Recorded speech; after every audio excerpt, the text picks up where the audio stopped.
Je suis allé à ma maison au bord du lac et j'ai vu des ouvriers du bâtiment en train de démolir des murs. Mes parents ont dit qu'ils l'agrandissaient pour la famille de mon frère. J'ai montré à l'entreprise de construction mes documents de propriété et j'ai tout arrêté. Puis j'ai remis. Mon nom est Kayla, et je dois vous raconter quelque chose qui m'est arrivé récemment. Je dirige ma propre entreprise de marketing. Nous travaillons avec des petites et moyennes entreprises, les aidant à promouvoir leurs produits et services. Le travail est bien rémunéré, très bien même. Au fil des années, j'ai réussi à économiser suffisamment d'argent pour acheter une maison à mes parents. Ils étaient si heureux quand je leur ai remis les clés il y a 7 ans. J'ai aussi aidé financièrement mon frère. Il s'appelle Marcus et il vit avec sa femme, Jennifer, et leurs 2 enfants dans un appartement loué. Je paie ce loyer tous les mois, et ce, depuis des années. Marcus travaille comme directeur des ventes, mais son salaire n'est pas très élevé, alors j'ai décidé de l'aider. Il y a quelques années, je me suis acheté une maison de campagne au bord du lac. Elle se trouve à environ 1 heure de route de la ville. Je n'y vais pas souvent car le travail me tient occupé, mais cet endroit est devenu mon refuge personnel. Quand le bruit de la ville devient trop intense, je fais ma valise et j'y passe un week-end. La maison est petite, mais confortable. Il y a une belle pelouse, une terrasse en bois, et une vue sur le lac. J'ai donné les clés de rechange à mes parents en cas d'urgence, par exemple si une canalisation éclatait ou quelque chose de ce genre. À ma connaissance, ils n'ont jamais utilisé ces clés. Mardi dernier, j'étais au bureau, travaillant sur une nouvelle campagne pour un client, quand mon téléphone a sonné. C'était Robert, mon voisin de la maison de campagne. Nous n'étions pas des amis proches, nous nous disions simplement bonjour lorsque nous nous rencontrions. Alors, quand j'ai vu son nom sur l'écran, j'ai été surprise.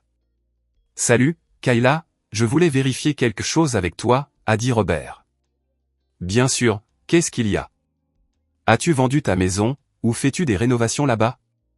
J'ai arrêté de taper et j'ai fixé mon écran d'ordinateur. « De quoi parles-tu? Je n'ai rien vendu et je ne fais aucune rénovation. » Eh bien, il y a des gens sur ta propriété en ce moment. Des ouvriers du bâtiment. Ils ont un camion et du matériel. On dirait que des travaux importants sont en cours. Mon cœur a commencé à battre plus vite. Es-tu sûr que c'est ma maison? Absolument sûr. Je la regarde en ce moment même.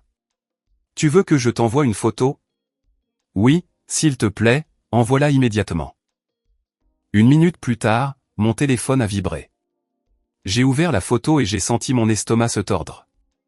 Il y avait ma maison, ma pelouse, et un gros camion avec le nom d'une entreprise de construction écrit sur le côté. Mais ce qui m'a vraiment choqué, c'est de voir des gens que je reconnaissais sur la photo. Mes parents se tenaient près de l'entrée. Mon frère Marcus était là aussi, avec sa femme, Jennifer. Il parlait à des ouvriers et montrait différentes parties de la maison. J'ai zoomé sur la photo et j'ai lu le nom de l'entreprise sur le camion. Puis, je me suis souvenu d'avoir acheté cette maison, d'avoir signé tous les papiers, de l'avoir payée avec mon propre argent. C'était ma propriété, mon refuge, mon endroit. Et maintenant, quelqu'un y faisait des travaux de construction sans ma permission. Je n'ai appelé personne. Je ne voulais pas avoir cette conversation au téléphone. J'avais besoin de voir tout de mes propres yeux et de leur parler face à face. J'ai dit à mon assistante que je partais pour la journée, j'ai attrapé mes clés de voiture et j'ai quitté la ville. Pendant tout le trajet, je n'ai cessé de penser à ce qui pouvait bien se passer. Peut-être y avait-il un malentendu. Peut-être qu'il vérifiait simplement quelque chose. Mais au fond de moi, je savais que quelque chose n'allait pas du tout. Quand je suis arrivé au chalet, j'ai vu que le camion de construction était toujours là. Les ouvriers transportaient des matériaux dans la maison. Mes parents ont immédiatement remarqué ma voiture et se sont dirigés vers moi.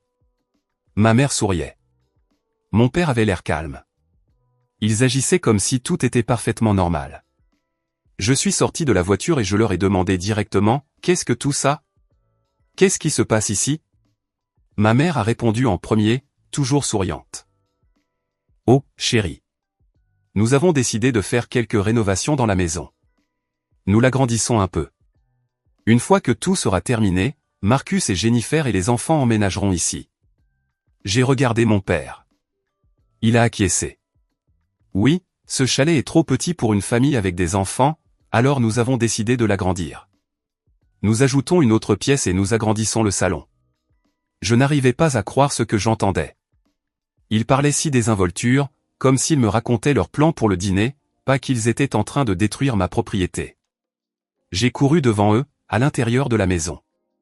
À l'intérieur, j'ai vu que les ouvriers avaient déjà démoli l'un des murs. Il y avait de la poussière partout. Ils avaient commencé à construire une annexe, et tout l'endroit ressemblait à une zone de construction. Je me suis tourné vers mes parents qui m'avaient suivi à l'intérieur. Avez-vous complètement perdu la tête? C'est ma maison, ma propriété. Vous n'aviez aucun droit de faire tout cela. Mon père a croisé les bras.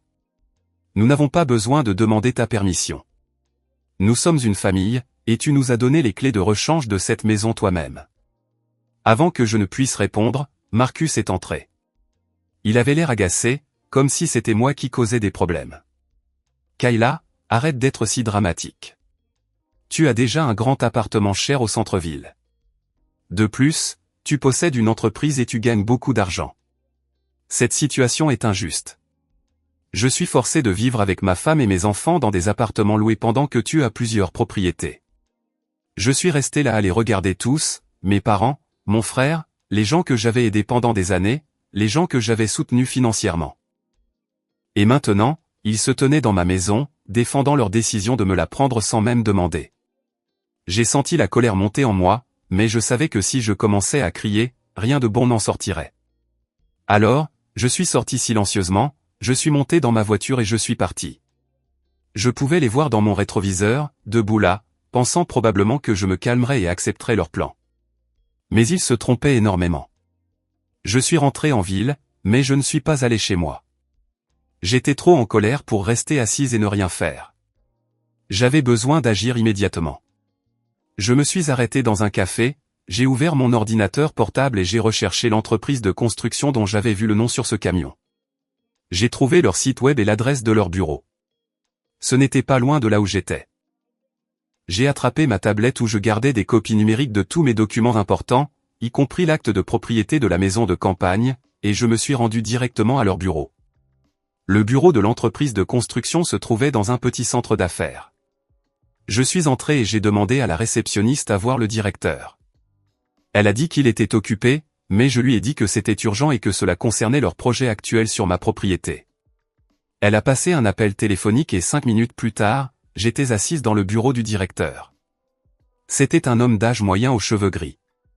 Il s'est présenté comme Dan Miller. Je n'ai pas perdu de temps en politesse. J'ai ouvert ma tablette et je lui ai montré les documents de propriété. Je suis la propriétaire de la maison où vos ouvriers effectuent actuellement des travaux de construction. Je veux savoir sur quelle base vous avez commencé cette rénovation et qui a signé le contrat avec vous. Dan a eu l'air mal à l'aise. Il a ouvert un dossier sur son bureau et a sorti quelques papiers. Un couple âgé est venu nous voir il y a 2 semaines. Ils ont présenté une procuration du propriétaire. Ils ont dit qu'ils étaient locataires et que le propriétaire leur avait donné la permission de faire des rénovations. Avez-vous des copies de ces documents? Oui, bien sûr. Il m'en a fait des copies. Je les ai parcourus rapidement. Il y avait un document avec ma signature, sauf que ce n'était pas ma signature. Quelqu'un l'avait falsifié. Mes mains tremblaient en tenant ces papiers. Monsieur Miller, ces gens vous ont menti. Je n'ai jamais signé aucune procuration. Cette signature est falsifiée. Je suis la seule propriétaire de cette propriété et je n'ai jamais autorisé aucun travail de construction. Vos ouvriers doivent arrêter immédiatement. Le visage de Dan est devenu pâle. Êtes-vous absolument certaine? Je suis absolument certaine. Voici mes documents prouvant la propriété. Je veux que tous les travaux de construction soient arrêtés immédiatement, aujourd'hui. Si vos ouvriers continuent, je tiendrai votre entreprise responsable des dommages. Dan a pris son téléphone et a passé un appel. Je l'ai entendu dire à quelqu'un d'arrêter immédiatement tous les travaux à mon adresse et de tout emballer et de partir. Après avoir raccroché, il s'est excusé plusieurs fois. J'ai pris toutes les copies des documents concernant ma maison et je suis parti. Je rentrais chez moi quand mon téléphone a sonné. C'était mon père. J'ai répondu. Pourquoi les constructeurs ont-ils tout emballé et sont-ils partis? Sa voix était sévère, comme s'il était en colère contre moi. Parce que c'est ma maison, et je n'ai pas besoin de rénovation là-bas. Kayla, qu'est-ce que tu fais? Nous leur avons déjà versé un acompte. Vous les avez payés avec des documents falsifiés. Vous avez falsifié ma signature. C'est un crime. Maintenant, vous allez avoir de sérieux problèmes. Tu n'oserais pas faire quoi que ce soit à ta propre famille. Regardez-moi faire. J'ai raccroché. Mes mains tremblaient encore, mais maintenant c'était à cause de l'adrénaline, pas de la peur. J'ai appelé mon avocat, un homme nommé Peter Hammond, qui s'occupait de toutes mes affaires juridiques depuis des années. Je lui ai dit que j'avais besoin de le voir d'urgence pour une affaire personnelle. Il a dit qu'il pouvait me rencontrer dans 1 heure. Au bureau de Peter, j'ai tout exposé. Je lui ai montré les documents falsifiés, l'acte de propriété, les photos de mon voisin. Je lui ai raconté toute l'histoire. Peter a écouté attentivement, prenant des notes. Kayla, ce que tes parents et ton frère ont fait est une falsification de documents. C'est une infraction pénale. Tu peux les poursuivre en justice et ils devront te dédommager pour tous les dommages causés à ta propriété. Je veux faire exactement ça. Peter a passé un appel téléphonique juste là. Quand il a terminé, il m'a dit que le lendemain, un spécialiste des dommages matériels se rendrait à ma maison de campagne et évaluerait tout. Je l'ai remercié et je suis rentré chez moi. Ce soir-là, je n'ai pas dîné. Je me suis juste assise sur mon canapé, pensant à tout ce qui s'était passé. Je me sentais trahi. C'étaient des gens que j'avais soutenus pendant des années, et ils m'avaient poignardé dans le dos. Le lendemain, j'ai rencontré Peter à nouveau. Il avait le rapport d'évaluation prêt. Le spécialiste avait tout documenté. La pelouse détruite, le mur démoli, l'annexe inutile qu'ils avaient commencé à construire. Les dommages totaux étaient évalués à 15 000 $. C'est un dossier solide, a dit Peter. Mais je dois te demander, es-tu sûr de vouloir continuer? C'est ta famille. Je suis sûr. Mais j'ai une autre affaire pour laquelle j'ai besoin de ton aide. J'ai sorti un autre dossier de mon sac. À l'intérieur se trouvaient tous les documents de la maison où vivaient mes parents. La maison que je leur avais achetée il y a 7 ans. Cette maison a toujours été la mienne. Mes parents y ont vécu gratuitement toutes ces années. Ils ne payaient que les factures de services publics. J'ai payé la taxe foncière et je ne leur ai jamais demandé de loyer. Maintenant, je veux les expulser. Peter a examiné les documents attentivement. Tout est en ordre. La maison est à toi. Ils n'ont pas de contrat de location. Ils n'y vivent que parce que tu l'as permis. Légalement, tu as tout le droit de les expulser. En es-tu certaine? Absolument certaine. Très bien. Donne-moi 30 minutes. Peter a rédigé un avis d'expulsion. Selon la loi, je devais leur donner 30 jours pour partir. Il a imprimé le document et me l'a remis. Je l'ai mis dans mon dossier avec le rapport d'évaluation des dommages. Je suis rentré chez moi et j'ai attendu. Je savais qu'il me contacterait bientôt. Ce soir-là, ma mère a appelé. Sa voix était froide. Ton père et moi sommes très déçus de toi. Nous devons parler. Il y aura une réunion de famille demain soir chez nous. Tu dois être là. Je pouvais déjà imaginer ce que serait cette réunion.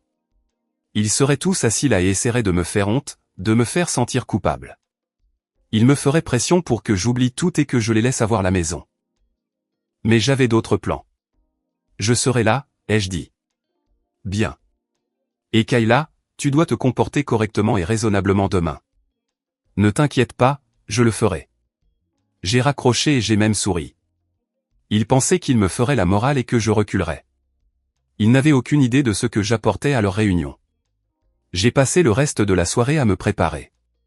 J'ai organisé tous mes documents, je me suis assuré d'avoir tout ce dont j'avais besoin. Demain allait être intéressant. Le lendemain soir, je me suis rendu à la maison de mes parents. En fait, à ma maison où mes parents vivaient. Je me suis garé dans l'allée et j'ai pris une profonde inspiration avant de sortir. J'avais mon dossier avec tous les documents calés sous le bras. Quand je suis entré, tout le monde était déjà là. Ma mère et mon père étaient assis sur le grand canapé. Marcus et Jennifer étaient assis à côté d'eux. Ils me regardaient tous avec la même expression, désapprobation mêlée de colère. Ils avaient placé une seule chaise en face du canapé pour moi. Cela ressemblait à une salle d'audience. Ils étaient les procureurs et les juges, et j'étais censé être l'accusé en procès. Je me suis assise et j'ai posé mon dossier sur mes genoux. Personne n'a dit bonjour. Personne n'a demandé comment j'allais. Mon père a commencé à parler immédiatement. Kayla, toute la famille est mécontente de ton comportement. Tu nous as embarrassés devant cette entreprise de construction. Tu nous as menacés de terribles conséquences. C'est inacceptable. Marcus s'est penché en avant. Jennifer et moi avions tout prévu. Nous avons besoin de cette maison pour élever nos enfants correctement. Ils ont besoin d'espace, d'air frais, d'une cour pour jouer. À cause de ton conflit avec l'entreprise de construction, notre déménagement a été reporté indéfiniment. Tu es égoïste. Je les ai regardés chacun. Ma mère avait les bras croisés. Jennifer acquiesçait à tout ce que disait Marcus. Il croyait vraiment avoir raison. Il pensait vraiment que j'étais le problème ici. Votre déménagement n'a pas été reporté, ai-je dit calmement. Il a été complètement annulé. Aucun de vous ne franchira plus jamais le seuil de ma maison. Mon assistante a déjà changé toutes les serrures hier.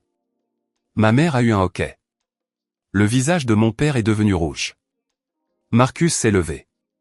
Tu ne peux pas faire ça. Nous avions déjà fait des plans. Je peux faire ce que je veux avec ma propriété. Et ce n'est pas tout. J'ai ouvert mon dossier et j'ai sorti le rapport d'évaluation des dommages. Je l'ai posé sur la table basse entre nous. Vous me devez 15 000 $ pour avoir détruit ma propriété. C'est l'évaluation officielle des dommages causés par votre projet de construction. Si vous refusez de payer, j'irai en justice. Et quand je le ferai, je présenterai les documents où vous avez falsifié ma signature. C'est un crime. Ma mère s'est immédiatement mise à pleurer. Elle s'est serré la poitrine de manière dramatique. Comment peux-tu nous faire ça? Nous sommes tes parents. Mon père s'est levé et a crié. Tu n'oserais pas nous emmener au tribunal. Si tu fais ça, nous te renierons. Tu seras morte pour nous. Je l'ai regardé et j'ai souri. Ça me va parfaitement. De toute façon, des étrangers ne vivront pas dans ma maison. Mon père a gelé. Qu'est-ce que tu veux dire par là? J'ai de nouveau fouillé dans mon dossier et j'ai sorti l'avis d'expulsion. Je l'ai posé sur la table à côté du rapport de dommages. Puisque vous prévoyez de me renier, cela facilitera les choses. C'est un avis d'expulsion. Vous avez 30 jours pour quitter ma maison. Mon père a attrapé le papier et l'a lu. Ses mains tremblaient. C'est ridicule. Tu ne peux pas nous expulser. C'est notre maison. Non, c'est ma maison. Ça a toujours été ma maison. Je l'ai achetée avec mon argent. Vous y avez vécu gratuitement pendant 7 ans. Je ne vous ai jamais demandé de loyer. J'ai payé toutes les taxes foncières, mais j'en ai fini de parrainer la vie de personnes qui falsifient ma signature et essaient de voler ma propriété. Marcus a sauté du canapé. Kayla, tu as complètement perdu la tête. Tu détruis cette famille. Ma mère pleurait toujours. Nous t'avons mieux élevé que ça. Nous avons investi tellement d'argent en toi. Nous avons payé ton éducation, tes vêtements, tout quand tu étais enfant. Je me suis levé aussi. Et j'ai investi une somme considérable en vous au fil des années. Je vous ai constamment donné de l'argent pour divers besoins urgents. L'année dernière seulement, je vous ai donné 6 000 $ pour des choses que vous disiez être des urgences. J'ai payé vos vacances au Mexique. J'ai payé vos vacances en Floride. Je vous ai acheté une nouvelle voiture il y a 3 mois et vous n'avez jamais rien apprécié de tout cela. Maintenant, vous avez 30 jours pour partir. Je me suis tourné vers Marcus. Et je ne t'ai pas oublié non plus. J'ai appelé ton propriétaire hier. Je lui ai dit que je ne paierais plus ton loyer. Tu as aussi 1 mois pour trouver un nouveau logement ou trouver de l'argent pour continuer à louer cet appartement par tes propres moyens. Le visage de Marcus est devenu blanc. Jennifer lui a attrapé le bras. Quoi? Tu ne peux pas faire ça. Nous avons des enfants. Vous auriez dû penser à vos enfants avant d'essayer de voler ma maison. J'ai ramassé mon dossier et je me suis dirigé vers la porte. Derrière moi, tout le monde a commencé à parler en même temps. Mon père criait que j'étais ingrate. Ma mère pleurait plus fort. Marcus m'appelait de noms horribles. Jennifer criait à quel point j'étais cruel. J'ai ouvert la porte, je suis sorti, et je l'ai refermée derrière moi. Leur voix était toujours audible de l'extérieur. Je suis monté dans ma voiture et je suis parti. Au cours des jours suivants, mon téléphone n'arrêtait pas de sonner. Mes parents ont appelé, Marcus a appelé, Jennifer a appelé, ils ont laissé des messages vocaux, ils ont envoyé des SMS. Les messages ont commencé par de la colère, puis sont devenus des suppliques, puis sont redevenus en colère. J'en ai lu quelques-uns, puis j'ai bloqué tous leurs numéros. Je ne voulais entendre aucun d'eux. J'avais dit tout ce que j'avais à dire à cette réunion. Une semaine plus tard, ma cousine Rachel m'a appelé. Kayla, qu'est-ce qui se passe? Jennifer a posté quelque chose sur les réseaux sociaux à ton sujet et ça fait beaucoup de bruit. J'ai remercié Rachel et j'ai raccroché. J'ai ouvert mes réseaux sociaux et j'ai trouvé le message de Jennifer. Elle avait écrit un long message disant que j'avais perdu la tête, que j'essayais de détruire la famille, que j'expulsais mes parents âgés de leur maison, et qu'à cause de ma vengeance, sa famille pourrait aussi perdre leur logement. Elle m'a fait passer pour un monstre. Le message avait déjà des centaines de commentaires.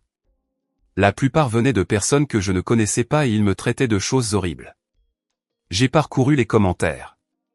Les gens disaient que j'étais sans cœur, que la famille devait toujours passer en premier, que je devrais avoir honte de moi.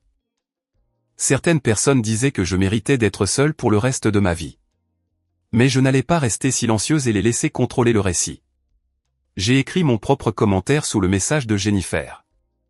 Dans mon commentaire, j'ai dit la vérité. J'ai expliqué que la maison de campagne était ma propriété et que ma famille avait falsifié ma signature pour commencer des travaux de construction non autorisés. J'ai écrit comment j'avais acheté une maison pour mes parents et les avais laissés y vivre gratuitement pendant 7 ans. J'ai écrit sur le fait de payer le loyer de l'appartement de mon frère pendant des années. Puis, j'ai téléchargé des captures d'écran, des documents de propriété montrant mon nom comme propriétaire, des relevés bancaires montrant tous les paiements que j'avais faits pour les aider. Tout était là, noir sur blanc. La réaction a été immédiate. Des proches ont commencé à commenter. Ma tante a écrit que mes parents avaient toujours dit à tout le monde que la maison était la leur, qu'ils l'avaient achetée eux-mêmes. Mon oncle a dit que mes parents affirmaient que je ne les avais jamais aidés financièrement. D'autres proches ont ajouté leur grain de sel. Ils ont écrit que Marcus était ingrat. Ils ont dit que mes parents avaient menti à toute la famille. Jennifer a supprimé son message original en moins d'1 heure, mais les captures d'écran circulaient déjà. J'ai bloqué toute ma famille sur les réseaux sociaux après cela, mais ils n'ont pas abandonné. Quelques jours plus tard, mes parents sont apparus à mon immeuble d'appartement. Le portier m'a appelé et je lui ai dit de ne pas les laisser entrer. Ils sont revenus 2 autres fois cette semaine-là. Chaque fois, j'ai refusé de les voir. Marcus est venu une fois avec Jennifer. Même résultat. Finalement, ma mère a laissé une note avec le portier. Il y était dit qu'il voulait parler et tout résoudre. J'ai répondu que je ne communiquerais que par l'intermédiaire de mon avocat. 2 semaines plus tard, Peter m'a appelé. Tes parents m'ont contacté. Ils ont menacé de te poursuivre en justice. Je leur ai expliqué qu'ils n'avaient aucune chance de gagner. Je leur ai montré les documents falsifiés, l'évaluation des dommages, tout. Ils ont rapidement reculé. Bien. Qu'en est-il des 15 000 $? Ils ne l'ont pas mentionné, mais j'ai clairement indiqué que s'ils ne payaient pas, tu engagerais des poursuites pénales pour falsification. 1 mois s'est écoulé. Le dernier jour avant la date limite d'expulsion, 15 000 $ sont apparus sur mon compte bancaire. Le virement provenait de mon père. Aucun message, aucune explication, juste l'argent. 3 jours plus tard, Peter a confirmé que mes parents avaient déménagé de la maison. J'ai embauché un service de nettoyage, puis j'ai mis la maison en location. J'ai trouvé des locataires en 1 semaine. Un jeune couple agréable qui payait à temps et prenait soin de la propriété. J'ai eu des nouvelles de ma famille par des proches qui me parlent encore. Ma cousine Rachel m'a dit que mes parents avaient loué un petit studio en périphérie de la ville. Mon père a dû reprendre le travail, même s'il avait dépassé l'âge de la retraite, car leur pension n'était pas suffisante pour couvrir le loyer et les dépenses. Ma tante a mentionné que Marcus et Jennifer avaient complètement quitté la ville. Apparemment, ils ne pouvaient se permettre un loyer décent nulle part, alors ils ont déménagé dans un autre état où vivaient les parents de Jennifer. Je n'ai rien ressenti en entendant ces choses. Aucune culpabilité, aucune satisfaction, rien. 6 mois se sont écoulés depuis ce jour à la maison de campagne. Je dirige toujours mon entreprise de marketing. Les affaires vont bien. Je vais parfois à ma maison de campagne le week-end. La nouvelle pelouse repousse bien. J'ai engagé des entrepreneurs pour réparer correctement le mur et retirer l'annexe qui avait été commencée. La maison ressemble à ce qu'elle était avant, peut-être même mieux. Je ne communique pas avec mes parents, ni Marcus, ni Jennifer. Ils ont essayé de me contacter plusieurs fois par l'intermédiaire d'autres proches, mais j'ai clairement indiqué que je n'étais pas intéressé.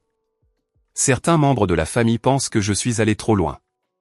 D'autres disent que j'ai fait ce qu'il fallait. Je ne me soucie plus vraiment de ce que pense qui que ce soit. Ce qu'ils ont fait était impardonnable. Ils n'ont pas seulement essayé de prendre ma propriété. Ils ont trahi ma confiance, falsifié ma signature, puis ont essayé de me faire sentir coupable de les avoir arrêtés. Ma mère m'a envoyé une lettre le mois dernier. Je ne l'ai pas ouverte. Je l'ai jetée. Quoi qu'elle ait voulu dire, je n'avais pas besoin de l'entendre. Certaines personnes disent que la famille est tout. Que tu devrais pardonner à ta famille quoi qu'il arrive. Mais je n'y crois plus. La famille ne devrait pas te voler. La famille ne devrait pas falsifier ta signature. La famille ne devrait pas profiter de ta générosité pendant des années, puis en exiger encore plus. Je ne sais pas ce qui se passera à l'avenir. Peut-être qu'un jour ils s'excuseront sincèrement et essaieront de réparer les choses. Peut-être qu'ils ne le feront jamais. Pour l'instant, je ne suis pas prête à restaurer une quelconque relation avec eux. Je ne suis pas prête à leur pardonner ou à oublier ce qu'ils ont fait. Ils ont fait leur choix et maintenant ils vivent avec les conséquences. J'ai fait mes choix aussi. J'ai protégé ce qui était à moi et je me suis défendu. Parfois, tard le soir, je me demande si je suis une mauvaise personne pour ce que j'ai fait. Puis je me souviens d'eux, debout dans ma maison, défendant leur décision de me la prendre. Je me souviens de la signature falsifiée. Je me souviens de Marcus disant que j'étais dramatique. Je me souviens de mon père menaçant de me renier. Et alors, j'arrête de me poser la question. J'ai fait ce que je devais faire. C'est ma vie maintenant et je suis bien avec ça. What did you want? Wait. Oh, you're the same guy. Will you look, dude, just letting you know, you've got a few doppelgangers around here. I don't know if you know that. Yeah, it's kind of crazy. Alright. This is a tiny village. Like, hello. They definitely do something a little bit suspicious. What was that sound?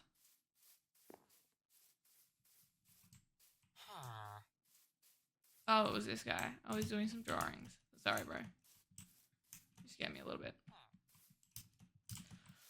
Okay. Whew.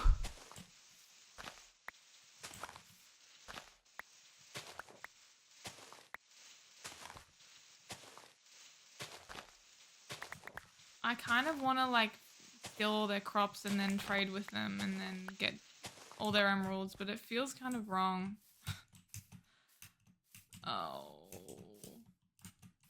It's like stealing from a store and then selling it back to them.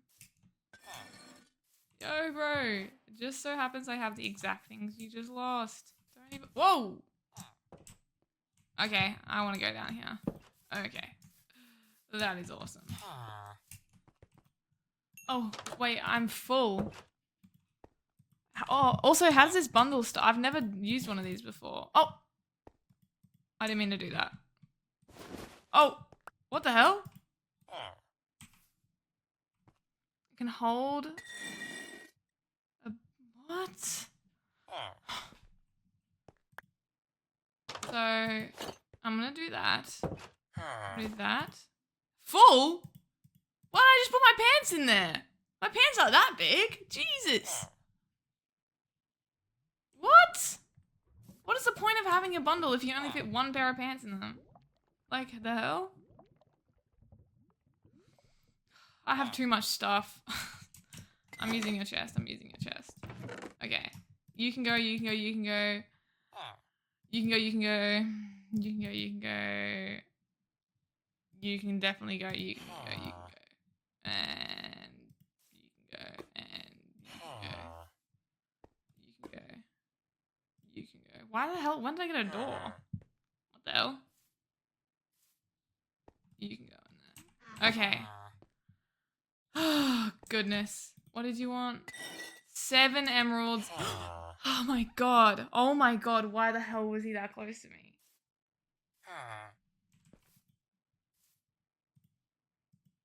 Okay. Okay. And then boom. Boom. Whoa! Who wants some wheat? Dude, what is your issue with me? Holy crap.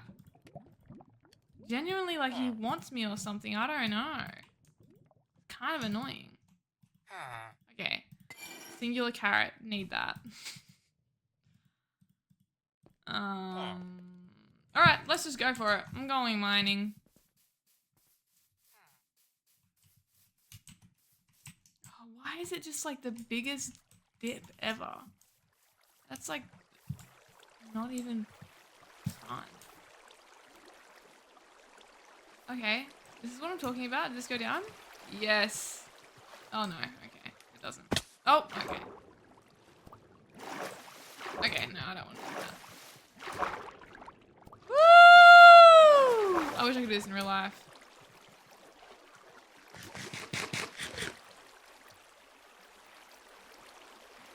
Okay.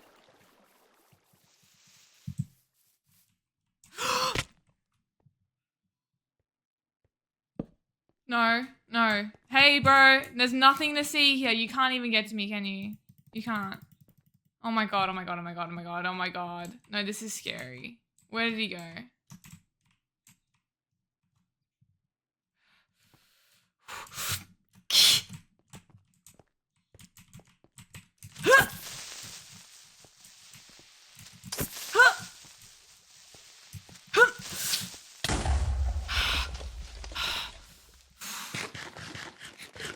Holy, my goodness.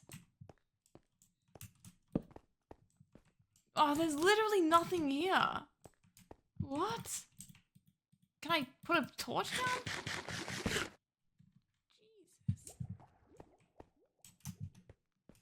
Oh, I'm definitely getting lost in here.